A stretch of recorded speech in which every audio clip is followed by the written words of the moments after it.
welcome to Let Glory Shine. I'm your host, Martha Glory Kartaoui, and I am so excited for this episode because another one of my favorites is here to share some love, light, glory with you. This is Bekah George, and she is not only a friend, but she is an amazing survivor, thriver, somebody that's doing really awesome things with her pain to purpose. And so I'm really excited to welcome her. Welcome, Bekah.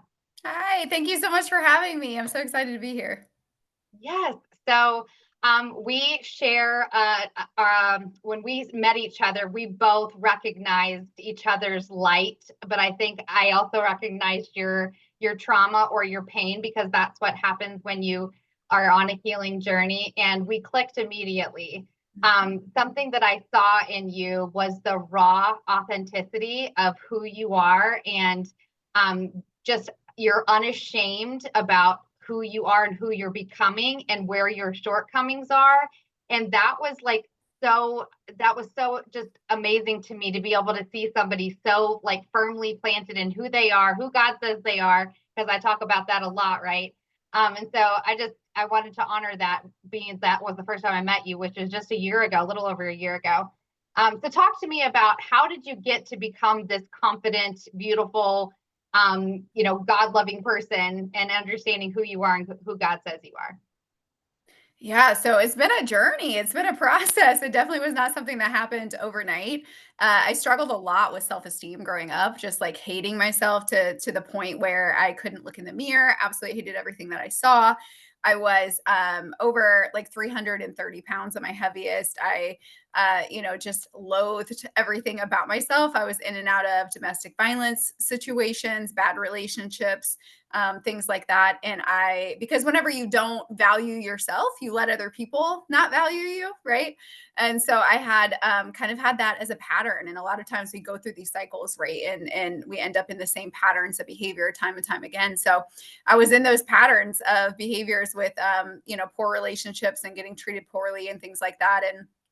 And then, it's just a few years ago, I completely changed my life around. It wasn't just, me, it was I believe my relationship with God that did that. But over the course of the last few years, I have been able to kind of pick myself up out of that shame pit, is what I like to call it, the pit of shame, and have lost, I think, close to 160 pounds now, and have, changed my life in so many different ways. So I know I could talk, the next 20 minutes and not take a breath about it, but it's just been the last few years that I've started to kind of undo what I thought I knew about myself and what I believed about myself, and started being like, hell no, we're not going to be that way. We're going to be who I want to be and who I was created to be.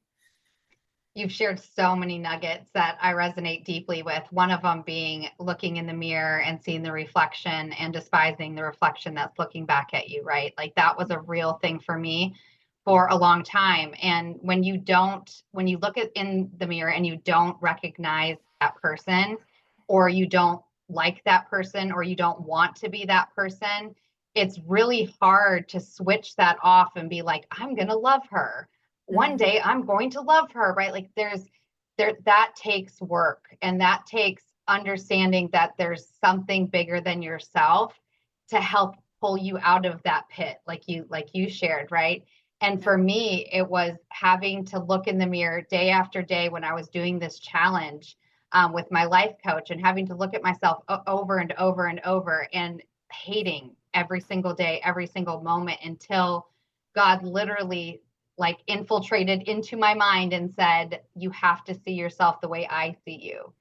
And that was a moment that I'll never forget, because it was so powerful. Because then I had to be like, well, how does God see me? If God loves me and I'm his favorite and I'm his daughter, then he's got to like me. He's got to love, right? And so I had to like really re-identify with everything of who I was, who I wanted to be, but through the eyes of God. That's a completely different lens. And so that's the lens that I get to see myself through now, but it's also the lens that I see others through. And so when I meet people, I see them through that lens. And so that's one of the most powerful things that you shared. But then the next thing is understanding that this is a process, and there's not like this finish line. I know you've released this 160 pounds, which is Incredible. I've had my own journey. I released 100 and it's been 12 years. So I know how much work that takes. I know how Yeah. much dedication that takes. So talk to me about, was there one moment that was like, I'm ready to take my life back, or was it something that led up to it? What was your moment? Yeah, so I had just gotten out of a domestic violence situation, left Indiana, fled to Florida, like middle of the night, what I could fit in my vehicle kind of situation. And I got to Florida and was like, I have no money. I have nowhere to go. I don't know what to do. And decided to go back to church, even though I really did not have any desire to go back to church. I was like, I don't want to do this. I don't want to be a part of it. Kind of similar to your story, in that I was like, if God's allowed all these terrible things to happen, even though I know him and I love him, I don't want to think about that, you know? And so I just kind of put him out of my mind and went to church anyways, because I just felt this desire to go, and was like, I had this emptiness. And I walked in, and I'll never forget it. I heard the voice of God as clear as day. And he said, it's time for you to grieve. And I was like, grieve, what does that even mean? And he said, it's time for you to grieve the loss of everything that has been stolen from you, all the way back to childhood. And I was like, God, if I open that wound, I'll never heal. And I really believed that. I believed that if I let it open and I let myself actually heal, or let myself actually see it, that it was an infection that would take my life. And so I just went back and forth with God, and then finally was like, okay, I'm just going to let myself grieve. And so for 21 days straight, all I did was cry. I went to work and I cried, and I'd cry on my lunch break, and I saw, it was like a lamenting. And I sobbed for 21 days straight, and I just let all of that pain out that I had kind of kept on the inside. It was almost like I had been taking ibuprofen when I needed an antibiotic, right? And so like the infection had started eating inside of me. And so I let that go for the 21 days. At the end of the 21 days, I was in the shower, and I had covered my mirrors because I hated myself so much. I wouldn't look at myself. And I hated being naked, of previous childhood trauma, as well as just hating my body. So I hated being naked, hated showering. And I remember sitting in the shower being like, oh, I hate this. I hate myself. And I heard the voice of God. And actually, let me backtrack. A week prior, I'd gone back to church. And that's when I started hearing the voice of hope. I started hearing God say, no one can pluck you from my hand. You're mine, And so I started getting that little glimpse of hope, but I was like, I'm just not there yet. So fast forward that next week to the shower scene where I'm standing there, and I felt the Holy Spirit tell me, look in the mirror and stare at yourself. And Martha, when I tell you, like, that was the worst thing you could ask me, like, I'd rather jump off a bridge than look at myself naked. Absolutely not. Because I felt so disgusted. I felt so disgusted at myself. And I just kept feeling this desire to look at myself naked. And so I said, okay. So I took the blankets off, and or the towels and the things I had covered the mirrors. I took it off, and I just stood there for what felt like an eternity. It was probably like 2 minutes. And I just stood there and stared at myself. And I heard the voice of God again. And he said, do you want to be made well? And that was when I was like, well, of course, and it reminded me of the story in the Bible where there was a man that was sick for 30 years, and Jesus came and healed him and said, do you want to be made well? And I never understood that, because if you're sick for 30 years, why wouldn't you want to be made well? Right. But I think we identify with our suffering so much that sometimes that becomes who we are. So I heard that voice, do you want to be made well? And I said, yes, Lord, I'm ready to be made well. And it was like scales fell from my eyes in that moment. And for the first time in my life, I looked at myself and I said, I'm beautiful. Like, I'm beautiful. And nothing had changed. I still was in my 330-pound body. I still hated the way that I looked. I still, had this outward pain that was showing up as weight, which is what I realized later on, was that a pain. Nothing had changed, but I saw myself as beautiful. And I was like, wait, I've been treating this like trash when it's actually beautiful. And that was the moment everything changed in my life. You changed your lens, and that Mhm. changed everything. Yeah, Yeah. I mean, I have like I said, a similar story. And when you change that lens, something powerful happens. The scales are removed from our eyes, and it's like we see truth for the very first time. We see beauty for the very first time. We see it's powerful, very, very, very powerful. I've had the honor and privilege of being able to see you speak on stages several times, and I've watched over this last 15 months or so just how your confidence has grown and how you've stepped into this powerhouse speaker as you've released your weight and as you've grown in your healing and in your identity. It's been really, really so fun to watch. With that being said, something that you share a lot from stage about is about shame and how you carried that for so long. And there came a time where you realized that it had become your identity. Can you speak on that? Because I know that anybody that has a shared experience, we care, like shame becomes an identity. Shame becomes who we are until we say no more and we take the power away from that and we remove that. So can you speak on that? Yeah, so shame had just become such a big part of my life that I believed all the things that we look through that lens, right? The lens of shame. And so I was looking at myself through the lens of shame. And I think that's one of the reasons I let myself get so big and be so big for so long, is because that pain, that I felt like it kept people away, right? And I talk a lot about labels, the labels that we give ourselves, the labels that the world gives us. And one of the labels that shame had given me was fat, undeserving, unlovable, like all of those things. And so I had believed, because I struggled so much with my self-worth, that I believed that I was worthless. I went to my first Jenny Craig meeting at 9 years old. Like 10, I was at like Weight Watchers. 11, I was on like the Special K diet where you only ate cereal and nothing else. And like by 12, I was fully, binging, purging, making myself throw up, hiding food, but all kinds of things. And so I've always had such a poor view of my body and myself. And I think that was what had caused, that shame to grow. And shame grows in the dark, right? And so like it's that voice that tells you to stay in the dark. And because if anyone really sees you for who you are, they're not going to love you, right? And so I started really like identifying with that and thinking, if I can make fun of myself before other people make fun of me, then maybe they won't see that shame. Maybe they won't think I'm embarrassed. Maybe they won't think this about me. But I had created this whole narrative about myself that wasn't even true. But the outward view of myself actually started almost identifying that way.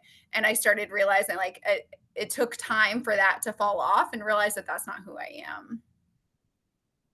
And what changed for you when you let that go? Everything. I have taken such better care of myself. So, I mean, obviously, like, it's not even about, like we've talked about, it's not about a number on a scale. It's not about being skinny like it used to be my whole life. Like, I felt like the end all was to be skinny, and I don't think I'll ever be skinny. I'm not like a skinny person. Like, I'm a, thick person, but I think it's about being healthy. So I started taking care of myself and looking at like how I feel. Also just taking care of myself spiritually and emotionally and mentally. I started a skincare routine for the first time in my life at 37 years old, Yeah. like I had never done that. I just done like a wipe of makeup and that's it, started like trying to do sports because I always thought that I was too clumsy and I couldn't do it.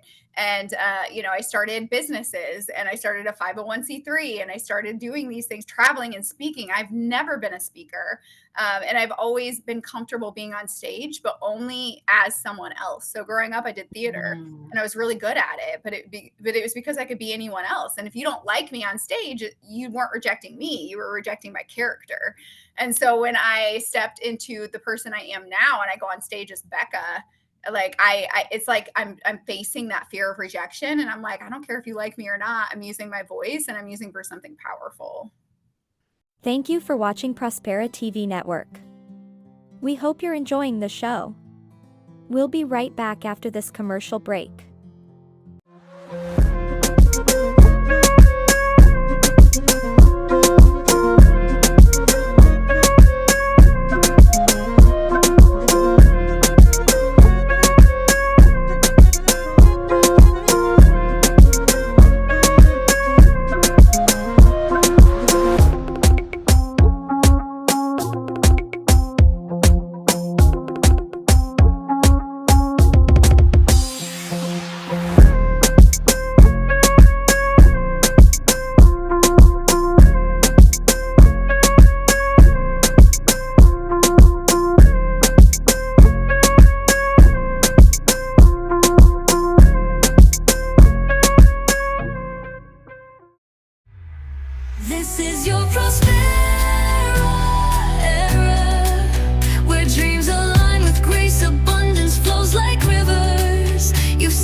ashes I rise. Every scar a story, every tear baptized. This is my freedom, this is my climb. Let glory shine, it's the power inside.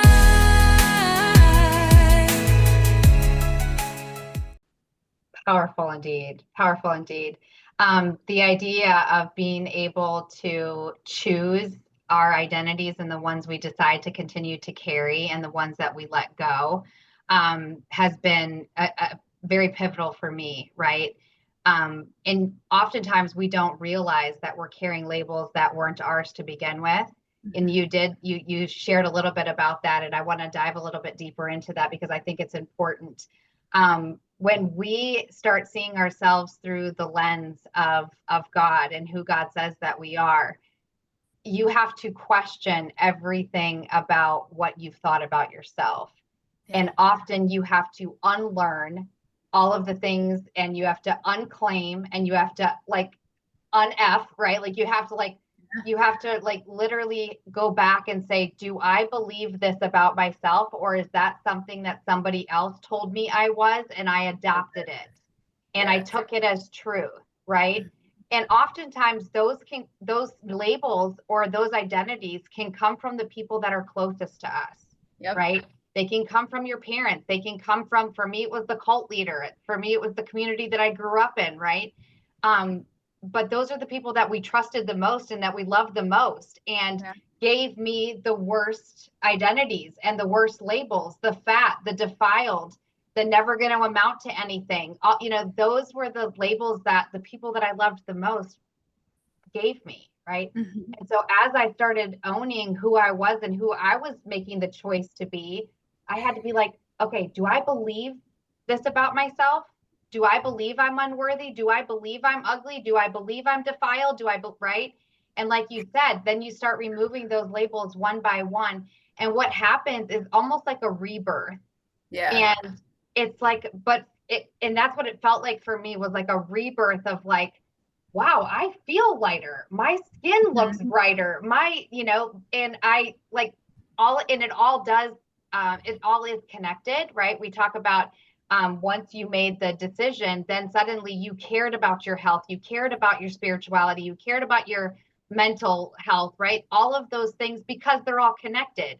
And you can't really care about one without like looking into the other, because they're all connected.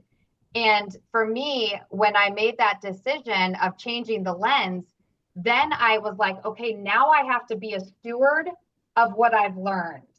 I have to be a good steward of the body that God's given me. I have to be a good steward of this healing journey that I'm on. And that is a responsibility. Yeah. And we talk about that, right? Like on our healing journey, you and I have had these conversations. So what does that responsibility look like and feel like to you? Yeah, it's really about like you said, like challenging that and saying, is this actually accurate? Sometimes it's also those little things that you don't even realize is painful. So of course the things like fat and ugly and unlovable is big, right? But then there's those things that like people make jokes about that they think are no big deal, right? So like clumsy was one that I grew up with. So I had broken multiple bones by the time I was 18. I mean, like 20 something bones, and people couldn't figure out why. And they'd always just say, oh, she's clumsy. And so I got in my mind that I was clumsy, which equals that no one wants me on their team for sports. Nobody wants me around because I'm a liability, all of these things, right? But people would just say, oh, she's clumsy, like it's not a big deal. Well, it wasn't until about a year ago, I was sitting in the eye doctor, and the eye doctor did this test, and he came back and he said, hey, you have a pseudo tumor that sits on your optic nerve, and it pushes on your optic nerve. And he said, do you have issues with depth perception? And he said, do you fall a lot? I said, yeah. And he's like, yeah, you only have 20% depth perception. And he said that probably causes you to fall a lot. And when I tell you, I sobbed in that chair because I was like, you mean to tell me there's not something wrong with me? I'm not broken. Right.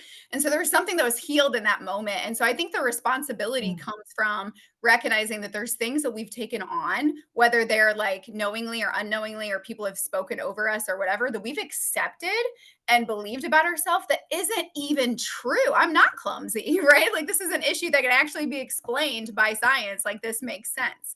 But because of that, I had become that identity, and I'd walk around and be like, oh, be careful. Like, I'm probably going to break a bone, right? Like, that was who I was. So, my responsibility now is to help other people to recognize, like, you are not necessarily what you have believed that you have been. And you can separate yourself and you can be whoever you want to be. So, when I walk into a Brazilian Jiu Jitsu gym and I'm able to go and be really good at it, I can say, wait, no, actually, I can be athletic if I want. I can be strong. I don't have to be clumsy, right? So it's really about helping people to realize they can be whoever they want to be. And that's a great transition because we are teaming up to create the Unbound event with Ashley Burkeen, who was on the show last week, and Nathan. And we're like, this is really exciting, and I'm so honored that you have joined and that you're ready to do this with me.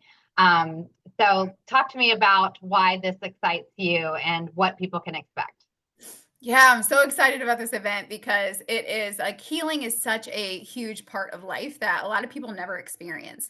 There's so much. I'm a mental health therapist, and I see so often people that go to their grave unhealed.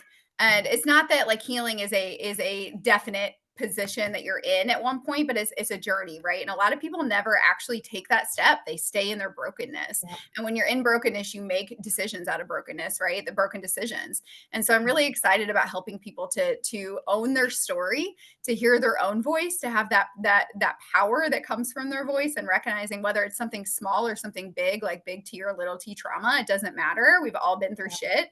And recognizing that like they can take that and give birth to something that has purpose in their life. So I'm really excited about that. We're all going to be speaking about our own individual stories, but also talking about how to give your story power, and how to overcome those things, whether they're big, little, whatever, that has been haunting you for years. Right. And also talking about how to rewrite your story, right? So Mhm. own your story, but also how do you rewrite it? How do you reshape it? How do you change the narrative around the things that are holding you back, that are keeping you stuck? Yeah. So it's Unbound. It's September 12th through 14th in Concord, North Carolina, right outside of Charlotte. And we're just excited to invite you to be there and be part of it. It's going to be transformative. It's going to be enlightening. And it's also going to be something that you don't want to miss, because this is a time to build community. This is a time for you not to be alone. Healing can be a very lonely journey.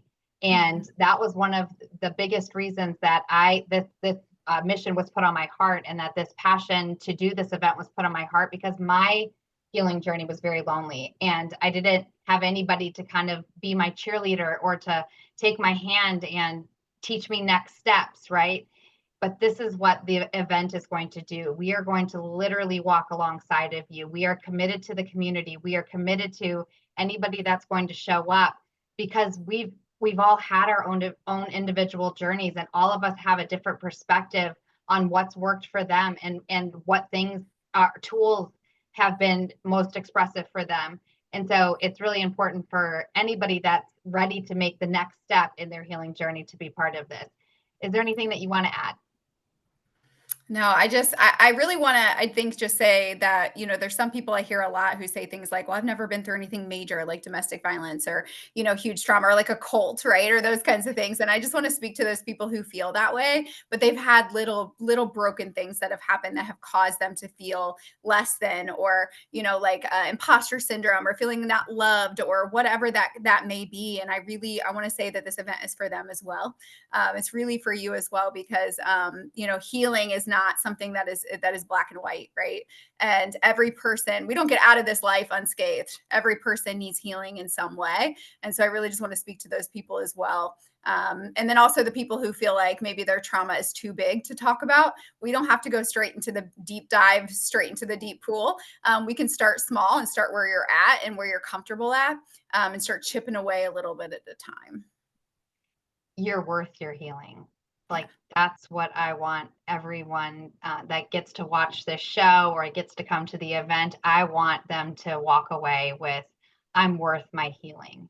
I'm Mhm. worth doing the work to reclaim myself so that I can become my best version of myself, or take one step closer to the version of yourself that God created you to be, right?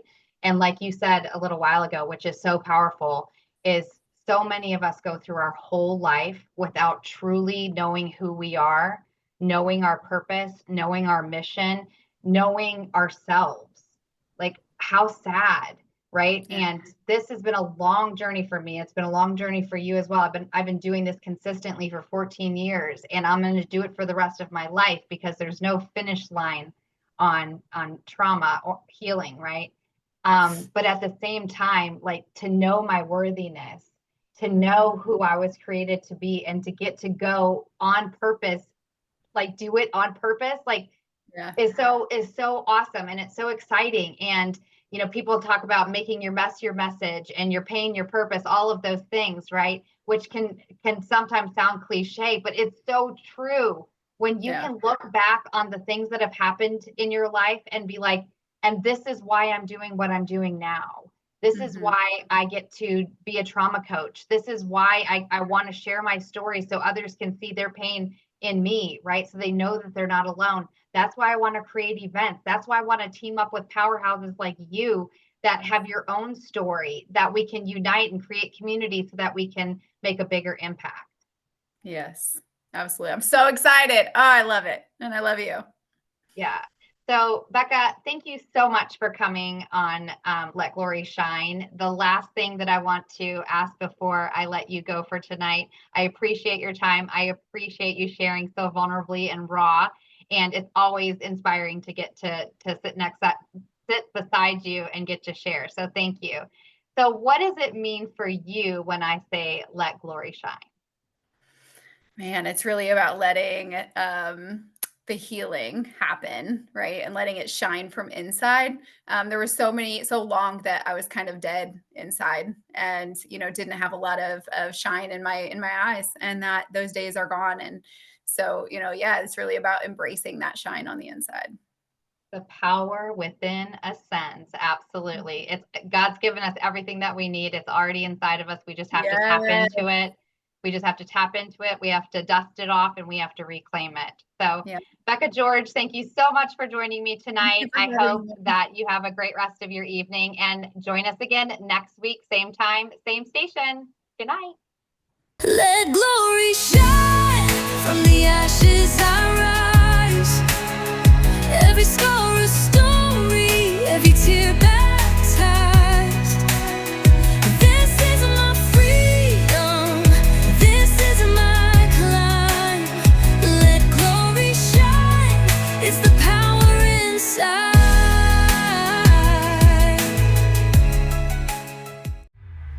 This is your prosperity era, where dreams align with grace, abundance flows like rivers. You've stepped into your place.